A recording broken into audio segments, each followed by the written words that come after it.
When you look at the Marshallian cross of demand and supply, what's the single thing our listeners, our viewers need to know? What's the dynamics of oil price and supply demand right now?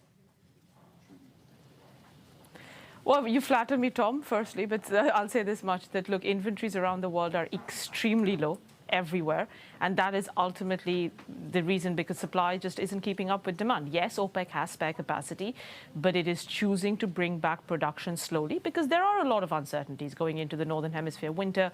We don't know whether there's going to be COVID flare-ups, so fair enough, they're being cautious, but inventories everywhere, crude particularly, but even products very, very low. When you look at inventory dynamics and your guesstimates, your forecasts, how far out does a pro like you look, given what you just said? Are you trying to guess out a week or a month, a quarter? What's the length of the guess right now, given these growing demand?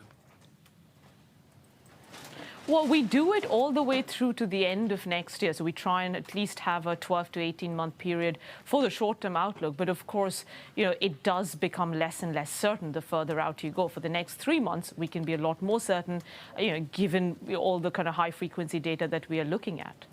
Amrita, we had two pieces of verbal intervention yesterday, one from the Russian president and another from the energy secretary here in the United States, Secretary Granholm. Out of those two, which one or both are actually credible statements? What if I said neither? But honestly, I think, jokes apart, the reality is what we've seen from the White House in particular is that they're not talking about an SPR release as an imminent policy tool. This was a question asked, and the answer was that, yes, of course, all options are on the table. OPEC says that to us all the time. All options are on the table.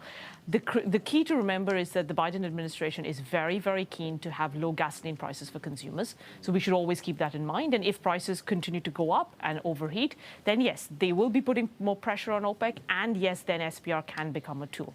With regards to gas and what Putin said, the reality is that Russian gas inventories are low. Even if they wanted to increase exports, they have to refill inventories themselves, and that's why European gas prices are so high.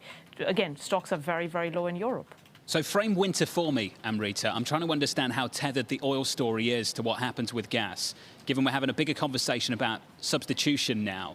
What does that look like for you through a cold winter in Europe?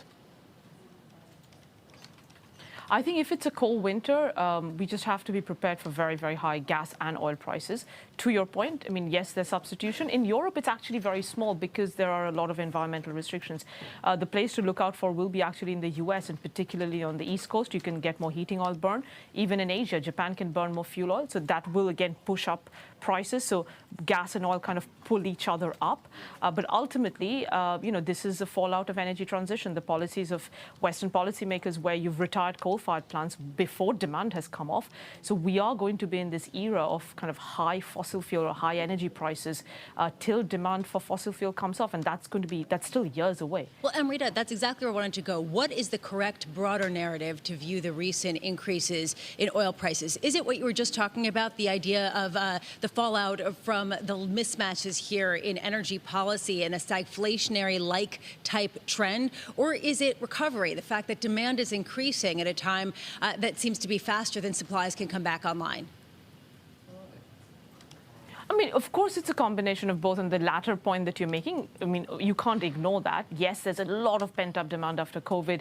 And if anything, in a way, COVID's kind of brought more demand to the market because people just want to go get on and whether it be driving or flying.